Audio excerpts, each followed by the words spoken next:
I didn't mean to cut you off. You ready to roll? I'm ready to rock and roll. Okay. Our gavel, legislative day number 19 will now come to order. We will please pause for a moment of silent meditation.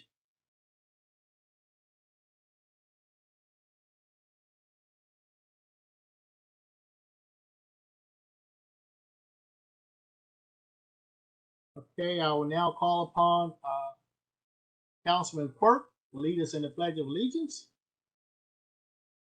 All righty. I pledge allegiance to the flag The United States of America, to the republic for which it stands, one nation, under God, indivisible, with liberty and justice for all. Thank you very much, Councilman Quirk. Is there a motion to approve the journal for the meeting of October the 17th? I'll So move it. moved. Second. It's been moved and seconded. All in favor? Aye. Ayes have it. The journal is approved. Enrollment of bills. Bills 66-22 and 67-22 are passed by the council, signed by the executive, and hereby enrolled. Mr. Secretary, will you now read all bills for introduction? Mr. Chairman, there are no bills for introduction this evening. Okay. Starting with now, Mr. Secretary, now read the bills for vote this evening. Yes, sir, Mr. Chairman. First bill for final reading and vote this evening is Bill 68-22, General Obligation Bonds. Yes. Director Ed Blades.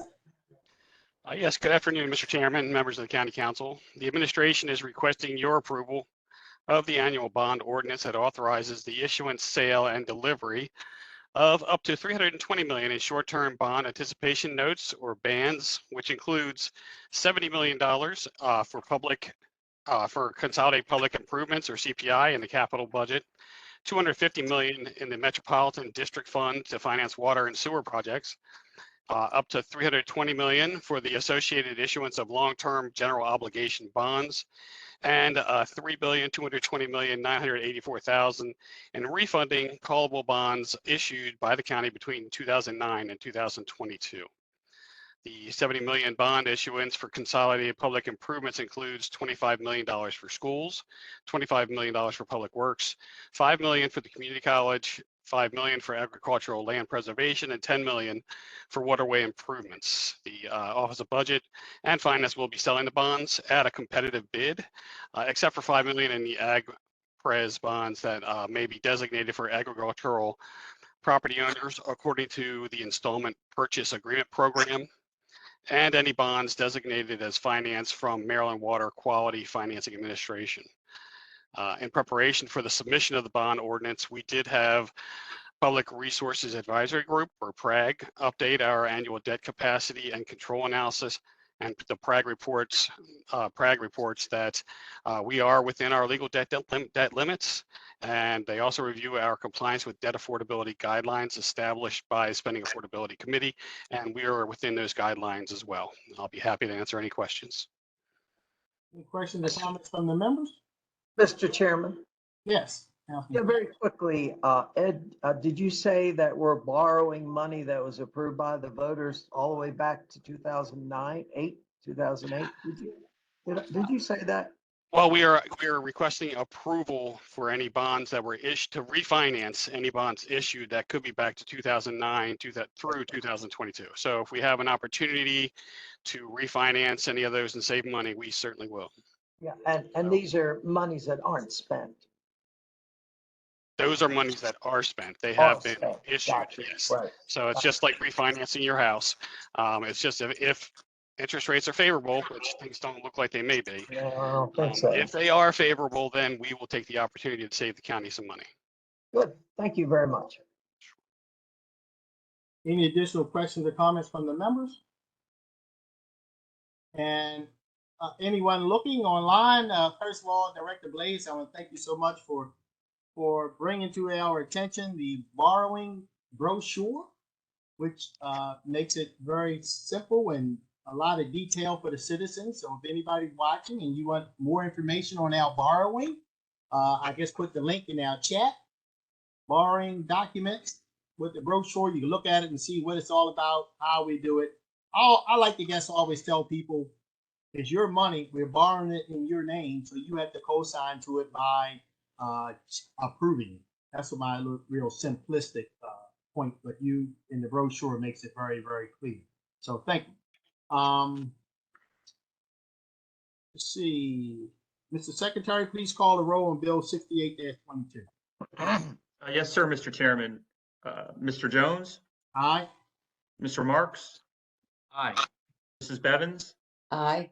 Mr. Crandall, Aye. Mr. Quirk, Aye. Mr. Patoka, Aye.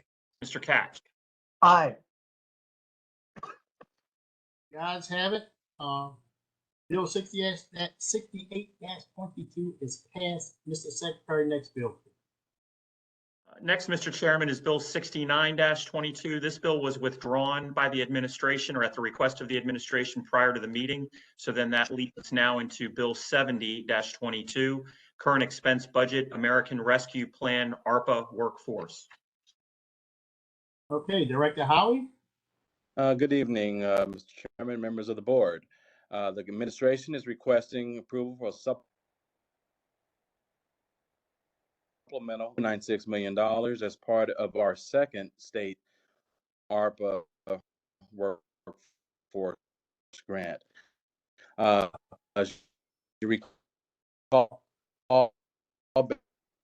back in July of 2021, the county was awarded a $4.8 million state workforce grant. This second grant is meant. Thank you very much, Director Howie. I think he just lost connection. That's okay. We heard an awful lot, and we heard the testimony we heard during the work session.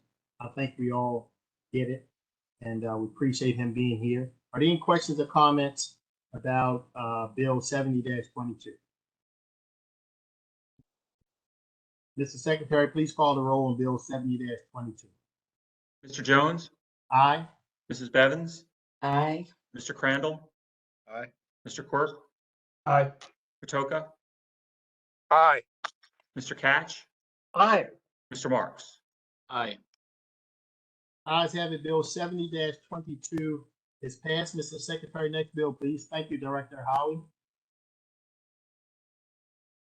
Next is Bill 71-22, Current Expense Budget 5311, ARPA Operating Rural Supplemental Grant, County-wide. Okay, Mr. Tom Flagg.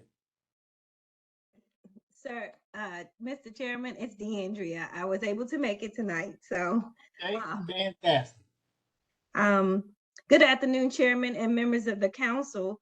The administration is requesting a supplemental appropriation of federal funds totaling $214,741 to the 5311 operating supplemental grant program for our county-wide program. Our funds will be used to increase our county-wide ridership. We're going to do that by improving our technology and our communications. We're going to look at removing language barriers by taking some of our pamphlets and putting them in multiple languages to increase the equity of the ridership. And we'll also fund a few other programs within County-wide. We also have a requirement to do some FTA safety guidelines, and we'll use some of this funding for that to help us with those new training workshops and some supplies and data plans for our new tablets that we just introduced into the program. The goal is to provide more accessible and efficient transit service through improving our technology. The grant period is from January 20th, 2020 through June 30th, 2024.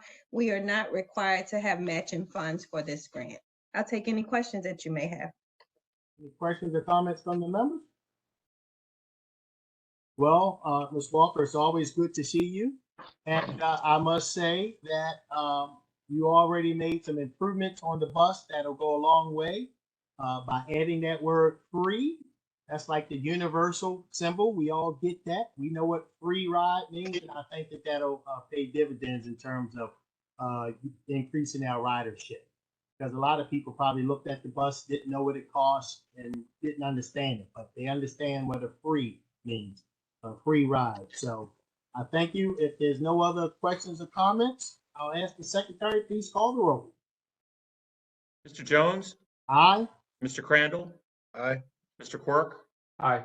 Mr. Patoka, Aye. Mr. Catch, Aye. Mr. Marks, Aye. Mrs. Bevins. Aye. Ayes have it. Bill 71-22 is passed. Mr. Secretary, next item, please. Next, Mr. Chairman, is Bill 72-22, capital budget, bikeways and pedestrian access. Okay, is this you, Ms. Walker? Yes, sir, it is. Okay. All right. The administration is requesting a supplemental appropriation of federal funds totaling $225,000 to our Bikeways and Pedestrian Access Bulk Capital Program. These funds specifically will be used for construction of 9 new raised crosswalks at our Torrey C. Brown Trail here in the county. These intersections in particular have been identified as high incident accident locations, and the raised crosswalks are infrastructure related countermeasures to address the safety issues at these locations. The construction is anticipated to begin in the spring of 2023 and to be completed by September 2023. We will do a competitive bidding process to select a contractor for this work, and the county is required to provide a 10% match of $25,000 of the total project cost of $250,000. I'll take any questions that you may have. Any questions or comments from the members? Mr. Chairman, Yes, Councilman Marks. thank you. Deandra, you probably know what I'm going to mention. Northeast Trail, please keep it in mind. I really would love to see this network get finished. So thank you. Okay, thank you, Councilman Marks. Any additional questions or comments? Mr. Chairman, I just want to say River Road and echo Councilman Marks in our wish list of projects for sure, but thank you. Thank you, Councilman Quirk. Northeast River Road. I'm not going to mention Red Run Trail. I'm not going to say it. I'm just not going to say it. Not right. Any additional questions or comments? You just said it. I said I wasn't going to mention. Mr. Secretary, call the roll, please. Mr. Jones, Yes. Aye. Mr. Quirk, Aye. Mr. Patoka,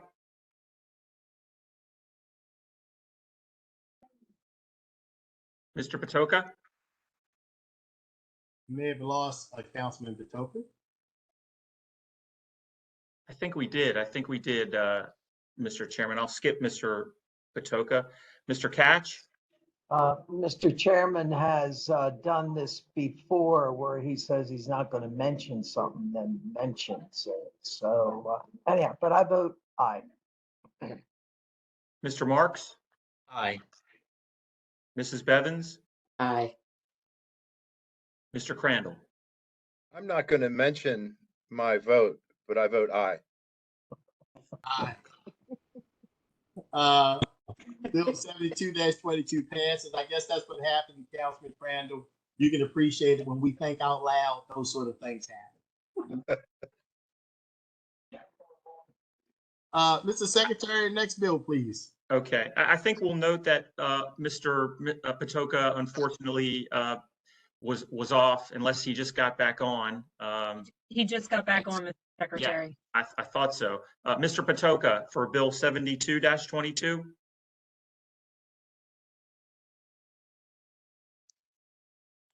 I think, Mr. Patoka, you're muted.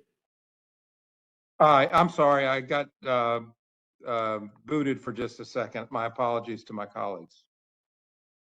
No apology necessary. Yes, sir. Thank you. And you got right back on. So that worked out fine. Next bill, Mr. Chairman, is Bill 73-22. This bill is sponsored by Councilman Catch, entitled Zoning Regulations on Farm Composting. All right, Councilman Catch. Thank you very much. As I said at the hearing last week, that I was going to work with the administration to get consensus, and indeed, we have done that. And I want to thank Josh Greenberg and thank Mr. Benjamin for their efforts. And basically, what this is going to do is it's going to clear the path so that we can have an aggressive composting program in Baltimore County, one that will save our landfills from some of this waste. And so I am very pleased with it and look forward to see it working. You know, it also is going to be another source of income for our farmers because, you know, we're always looking for that another revenue possibility. So I thank you. Be glad to answer any questions.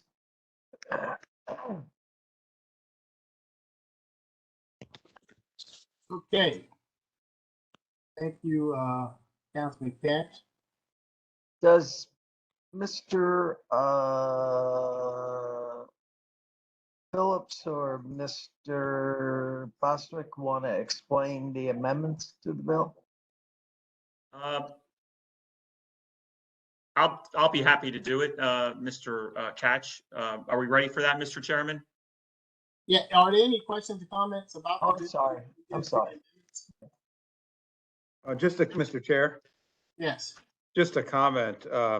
I think this is moving the needle in the right direction in terms of what we need to be doing and to extend the life of our landfills and to, I think it's just the beginning of a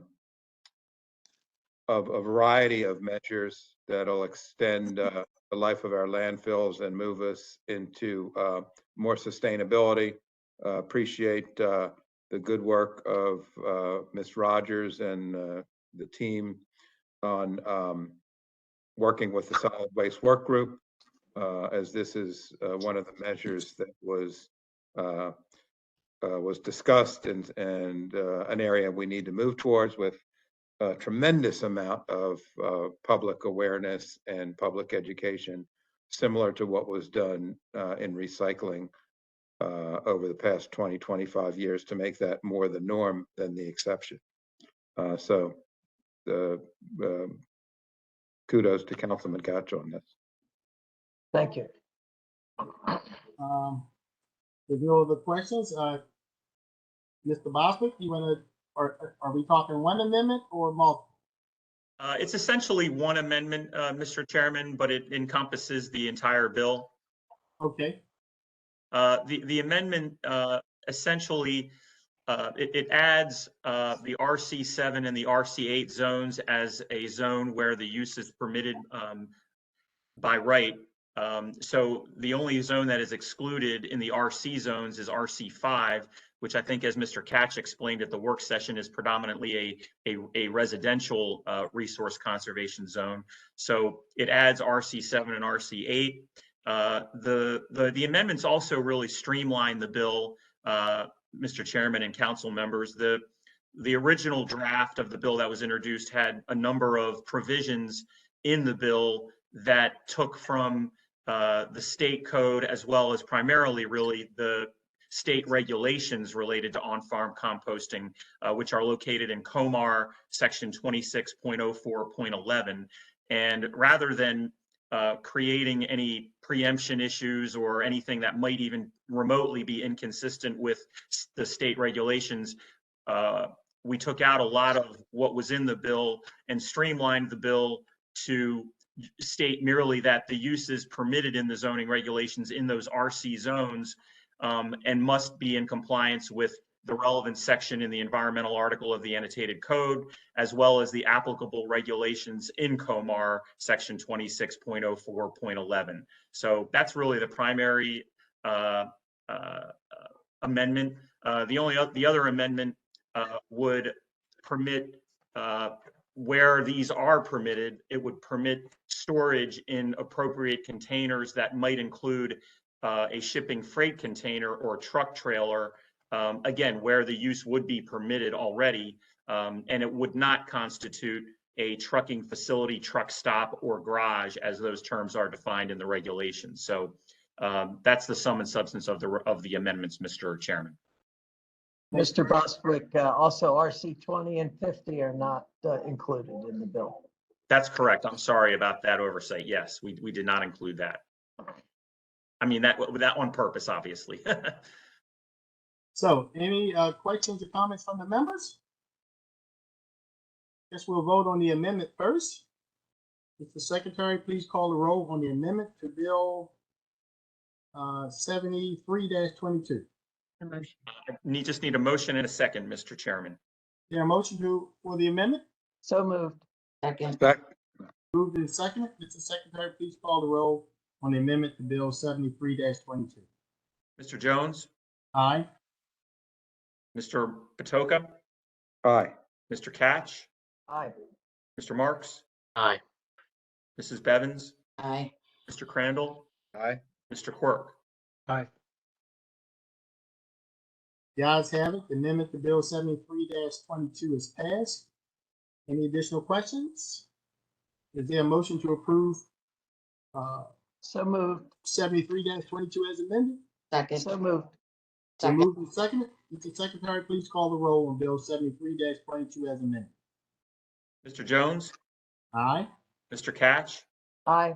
Mr. Marks, Aye. Mrs. Bevins, Aye. Mr. Crandall, Aye. Mr. Quirk, Aye. Mr. Patoka.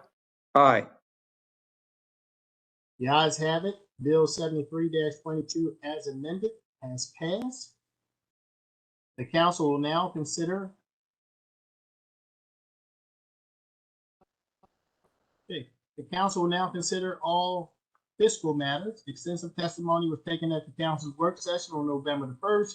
The witnesses who testified at the work session is available to restate their testimony if needed. I'll now call upon the secretary to read the cover letter for fiscal matters 1 through 9. Yes, sir, Mr. Chairman. Fiscal matter 1 is an agreement with DiCello Levitt LLC for legal services. Fiscal matter 2 is an amendment number 2 to a contract with Manufacturers and Trades Trust Company doing business as M&T Bank. Fiscal matter 3 is a purchase order with Robert Half International Incorporated for temporary staffing. Fiscal matter 4 is an amendment to a contract with the Islamic Society of Baltimore Incorporated. Fiscal matter 5 is an amendment to a contract with Jimmy's Second LLC. Fiscal matter 6 is an amendment to a contract with Laboratory Corporation of America Holdings. Fiscal matter 7 is a contract with Nielsen Ideation Group LLC. Fiscal matter 8 is a contract with Henry and Michelle Mays for the acquisition of a conservation easement. And fiscal matter 9 is a contract with RNP LLC, also for the acquisition of a conservation easement. Mr. Bostwick, any questions or comments from the members? Yes, Mr. Chair. Yes, Councilman Keck. Patoka. Oh, I'm sorry, Councilman Patoka, I'm sorry. On fiscal matter 4, I just want to thank the Islamic Society of Baltimore, also known as ISB, for the great work that they do in the community. They've been an anchor on not only the west side of town, but actually throughout Baltimore County. I was there a week ago, Friday, and it really, they've done great work during the pandemic and have just been a great community to work with. So I want to thank them for the community work that they do each day and each week and each month. Thank you, Councilman Patoka.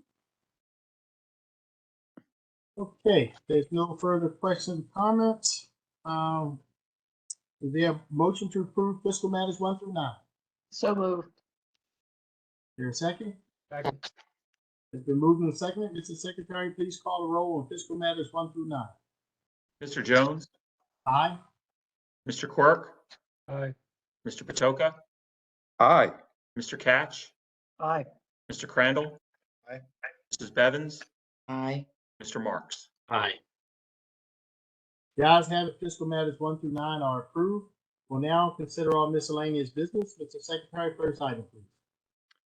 First, Mr. Chairman, is Resolution 42-22. This is a resolution sponsored by Councilman Crandall, and this would authorize the continued review of a proposed planned unit development through the county's development review and approval process known as Homes at Rosedale. Councilman Crandall? Thank you, Mr. Chair. As discussed in the work session, this project would create 72 rental apartments for seniors 62 years of age and older. The project site is the old St. Clement's School building in Rosedale. Homes for America, the developer of this project, has conducted the required community input meetings, but also has engaged the community on several different occasions. We do have the community support from the Rosedale Community Association for the PUD to the PUD review to continue within Baltimore County agencies.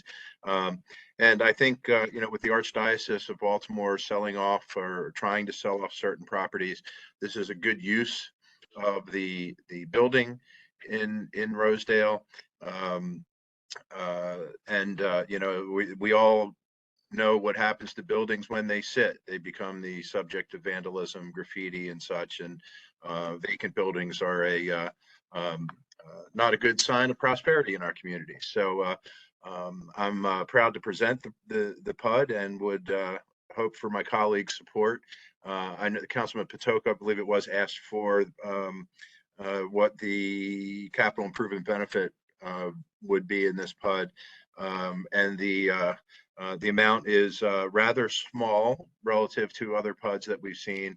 It's $15,000 for public improvements in the Rosedale community, one of which would be the installation of lighting for a flagpole at Rosedale Park, so we can illuminate the American flag.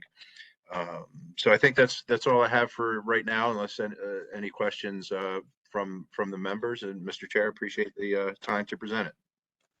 No problem. Thank you, Councilman Crandall. Any questions or comments from the members? Okay. Is there a motion to approve Resolution 42-22? Councilman Crandall? Yes, sir. I'll move it. Second. It's been moved and seconded. Mr. Secretary, please call the roll on Resolution 42-22. Mr. Jones, Aye. Mr. Crandall, Aye. Mr. Quirk, Aye. Mrs. Bevins, Of course, I would be delighted to be a big fat aye for Councilman Crandall for his PUD. Spot on. Mr. Patoka, Thank you, Councilwoman. Mr. Catch, Aye.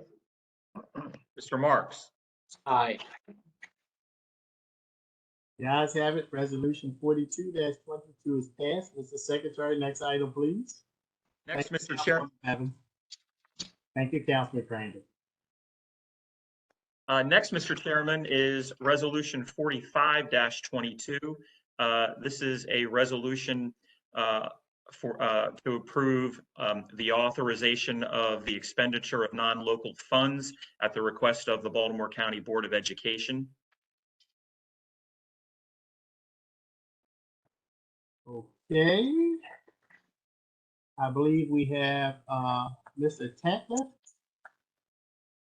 Yes, good evening, everyone. Good evening. I'm Whit Cantliff, Budget Director at BCPS, and with me is Chris Hartlove, the CFO.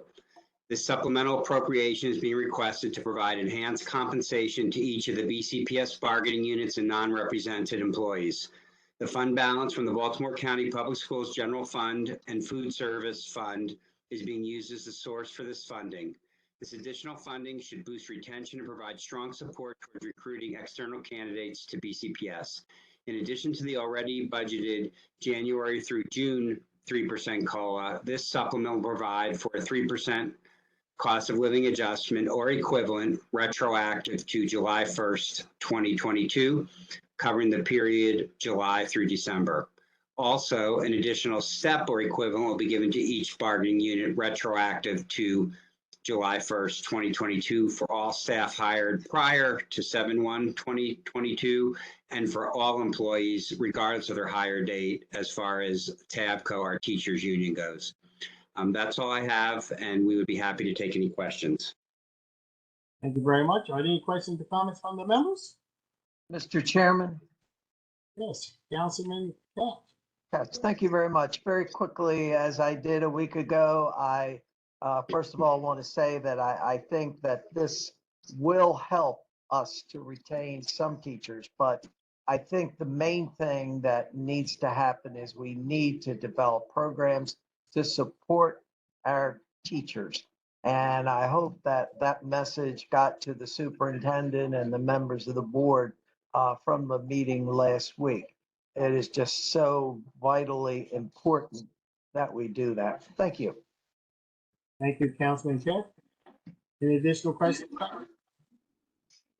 Mr. Chairman, Yes. Councilman Marks? thank you very much. I certainly agree with my colleague, Councilman Katch. This is a step in the right direction. We need to continue doing whatever we can to improve the retention and recruitment of new educators. And I just will echo two comments from the work session. First, we continue to hear about issues related to the ransomware attack and educators being unable to access benefits in an easy way. So I'll just bring that up. But secondly, I do want to thank the school system for their work in reducing school bus delays. This council very appropriately intervened, I think, to send a message that this was unacceptable, and the school system did a good job responding to that. I don't get as many complaints as I used to, and I think some praise is in order. So I would like to thank the school system. Thank you. And Councilman Marks, I'll also just throw in there that, the schools rolled up their sleeves. They met with the union, asked me, and they worked the issues out. I also had an opportunity to sit with them as well and hear some of the concerns from AFSCME, and hopefully participated in coming up with some very good solutions to the problems that are yielding benefits today. So I too salute the schools as well as AFSCME for coming up with great recommendations that have led the way in reducing latenesses and as well as making sure all our kids get to school on time. There's no other questions or comments. Councilman Quirk. Mr. Chair, And then Quirk, and then you, Crandall. thank you. Thanks, Mr. Chairman. Just real briefly, as we talked about in the work session, I know as committed at the work session as well, the superintendent's office and the leadership's going to continue to look for about 16 million in reductions on their side to help kind of honor the agreement with the county exec's office and the county council. And I know that's something you guys are working hard on. And then, yeah, I mean, we've definitely seen, I mean, just like Councilman Marks and Chairman Jones said, buses are thankfully working pretty well, knocking on wood. And, fortunately, we haven't seen too many delays this year. It's like night and day difference. So that's definitely very, very appreciated. And as we've talked about before, and I know you guys are looking at and trying to address is clearly the fighting in the schools and the behavior issues are something I know everybody's aware of, and hope we see some good progress on that front for the next 6 or 12 months, and doing everything we can to make sure, students with severe behavior issues maybe are put in alternative schools or dealt with so they don't for the overall experience of the vast majority of kids that are just trying to get good schooling. So thank you, Mr. Chairman.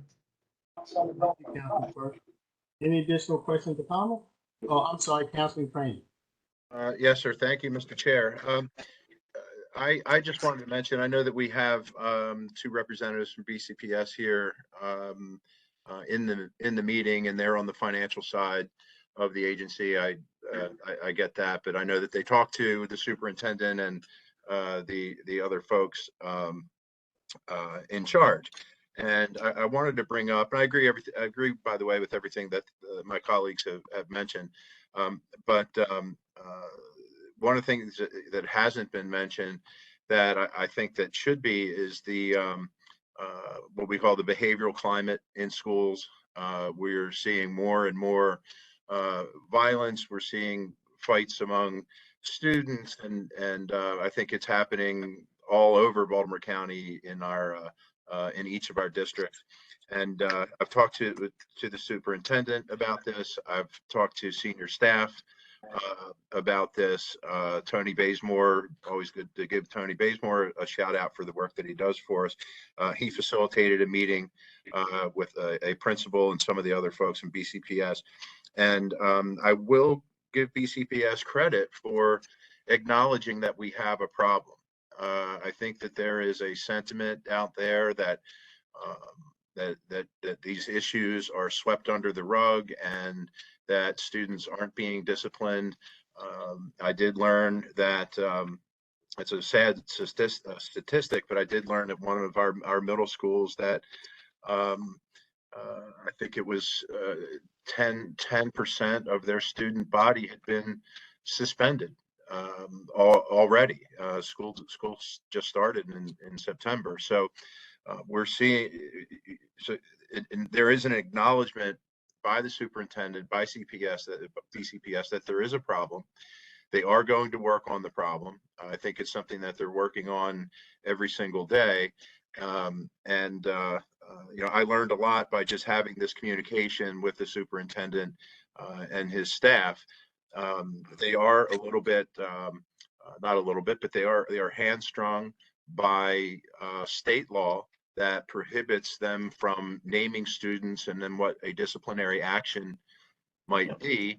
And that causes, I guess, some misconceptions that I honestly had before I learned this, some misconceptions that the discipline isn't being meted out in our schools. And so I just wanted to bring the subject up and sort of put it out there that the challenges, the concerns are being listened to, and that the system is going to work on these things. And I'll just end with something even more disturbing is the amount of parents that are issued no trespassing orders from the schools, that they're not allowed on campus because their behavior is not appropriate for at a public school setting. So that's disturbing as well. And it kind of makes you wonder what kind of models that we as adults are being for students that get themselves in trouble at our schools. So I'll get off the soapbox, but I just wanted to bring it up since we have two representatives from BCPS here this evening. So thank you, Mr. Chair, for letting me air it out. Thank you, Councilman Brandy. I'll pass all those comments on, both the positive and the ones where we need to look to improve. Well, there's no doubt about it that the vast majority of our students, 110,000 students, go to school every day to learn and do a good job. And I'm just reminded that the world we live in, whenever something bad happens, every kid has a cell phone, every person has a cell phone, is being broadcast all around the county and around the world. So I guess reminding people when you don't see anything, nothing's happening. And there's far more days where we don't see anything.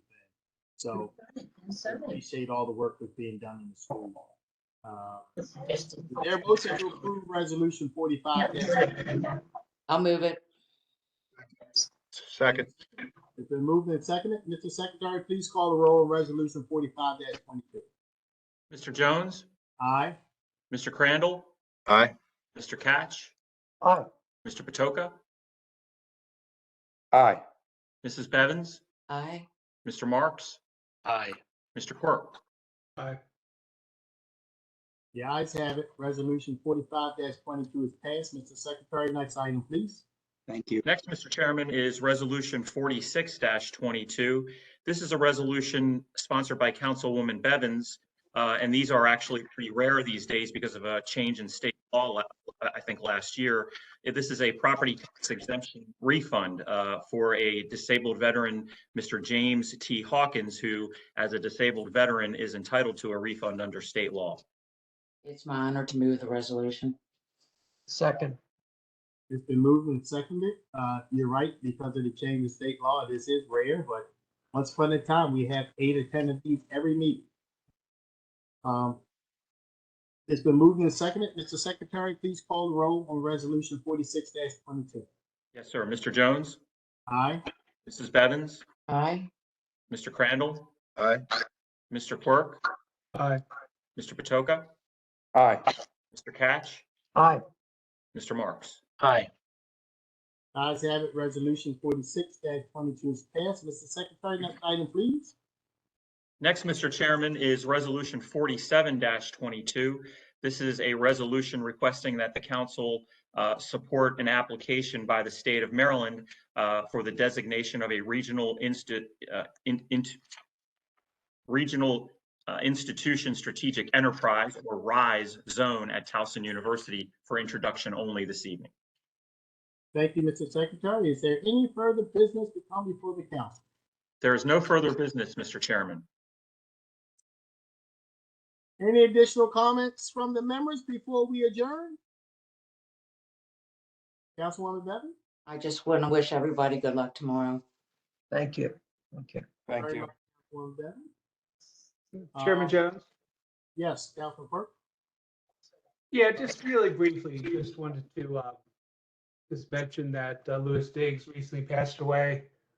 He was a great guy, did a lot of work, especially with in the African American community with history and preservation, and really captured a lot of the past local history as well. So yeah, just something want to let the county council know. He's a great man, a great person for the county and for the state.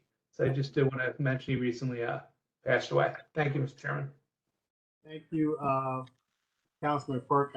Thank you so much for reminding me. It skipped my mind, but you're absolutely right.